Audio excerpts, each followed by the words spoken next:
হ্যাঁ স্বপ্না, কি করতেছো? হাত দিয়ে দিতে হবে গো। হাত দিয়ে দিতে হবে? কি করতেছো? পিঠা তৈরি করছি। পিঠা তো আসলে বড়ার মতো।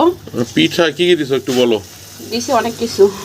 দিছি কলা আর গুঁড়া দুধ, আছে খেজুরের গুড়, চালের গুঁড়া, আছে গমের আটা, এগুলোই। আমি কয়েকটাকে বানাই দেখি করো।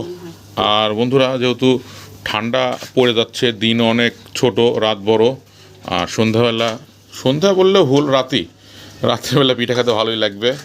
করো। এমনি দিয়ে দেখলাম কেমন হয়। সুন্দর হচ্ছে কালার, সমস্যা নাই। ছোট চামচ নিয়ে আসতে হবে। এক কথা এটা কি বলে তাহলে? কি পিঠা বলে এটার নাম?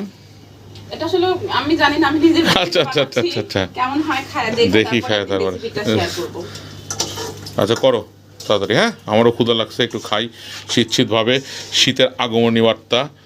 পিঠা দিয়ে শুরু, খেজুরের গুড় দিয়ে করো।